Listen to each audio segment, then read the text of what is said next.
there, Bonnie Newland, registered dietitian nutritionist, and tonight I am in a mad rush to get dinner on the table. We just got home from my daughter's field hockey game. It's actually almost 7 o'clock and I am just now getting dinner put together. So I wanted to show you a really simple recipe that can be done in 30 minutes or less, and it's a really filling recipe. So it's gonna be Southwestern plant-based mac and cheese.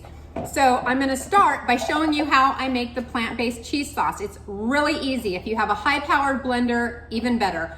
I put everything in my blender and this makes my cheese sauce. I put 1 yellow onion, 1 red bell pepper, a tablespoon of tahini, 3 tablespoons of cashew, and a cup of nutritional yeast.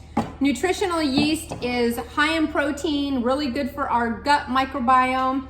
And it's something that you would find on the healthy aisle of some supermarkets, or you can always order it online, but it's a great addition to foods. It has a salty, cheesy taste without actually being salty or cheesy. So it's a bonus there if you like those types of flavors. And that makes my cheese sauce.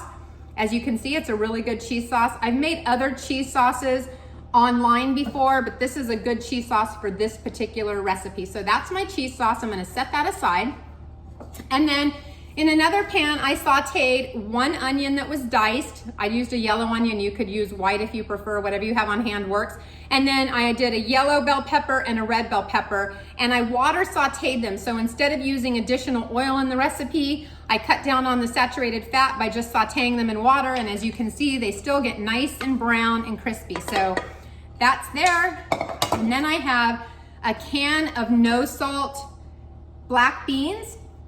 Just 1 15-ounce can, and then I have about 2 cups of corn. And so I'm gonna pour that into my bowl. I'm also gonna give you the measurements later, because I also use a little bit of green chili, which we love. If your family doesn't like spicy, you don't have to use green chili. We happen to love spice.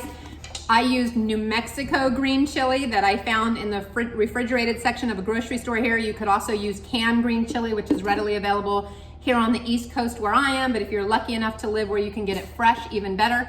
So we tossed in a little bit of green chili. I used a little bit of chili powder and a little bit of cumin, and I will put those measurements down below so you don't have to write them down. And I am just mixing this with the pepper recipe. And then I cooked 12 ounces of whole wheat pasta. Now we prefer whole wheat pasta. If you're gluten-free pasta will work as well. Whole wheat or whole grain pasta is best because it increases the fiber. So if you're just eating white pasta, you're getting the same amount of carbohydrates and not any of the fiber to help lower the blood sugar and stabilize our hunger. So always better to use a whole wheat product, and when it's mixed in with something like this, honestly, you can't even tell the difference. So I have my pasta here, which is strained and cooked to al dente, which means it's just got a little bit of bite to it, but completely done. And I am putting this in a 9x13 casserole dish. This is a recipe that you could easily cut in half if you have less people in your family. I actually make it in a 9x13. Whoops, 1 piece of pasta on the floor for my dogs to come and steal later. But I have all my pasta in the 9x13 dish, and now I'm just gonna pour the corn, peppers, and onion on top, and I'm gonna mix that all in. It's much easier to do this when you're not on TV. It doesn't spill. The minute the camera's going, it spills. I don't know why that happens, but that's really the way that it happens, I promise. So I'm just gonna stir this carefully. I have everything mixed in. So I have the pasta, the beans, which provide the protein in this dish. Beans are really high in protein and fiber, both of which are awesome for us. I'm making a mess here on my counter. Good thing you can't see that. But I have everything mixed in.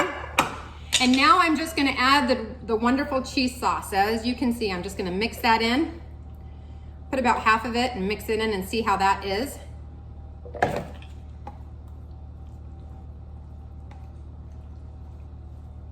And you wanna get all of the ingredients wet with the cheese sauce.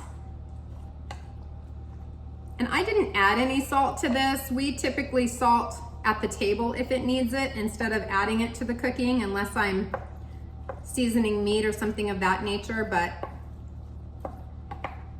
this is pretty salty with the nutritional yeast in there. So everything is mixed around here. I think I've got extra cheese in the center, so the person that gets that particular piece is gonna be extra happy. And honestly, if you're in a really big hurry, this could be done right now, and you could, because everything's cooked, you could just put this in a bowl or microwave it and call it good. What I like to do is I use a little bit of breadcrumbs. I don't really measure, if I'm honest. I just kind of sprinkle the breadcrumbs on top. That was a tongue twister. Breadcrumbs on top, just to give it a tiny bit of texture. And then I'm gonna pop this in the oven until it gets a little bit bubbly, probably about 10 or 15 minutes. And that's it. So I'm gonna pop this in the oven, 10 or 15 minutes, and it is a yummy weeknight dinner. I'm gonna pair it with some green beans and a salad, and we are good to go. So I hope you try it, and I hope you like it. Have a great night. Bye.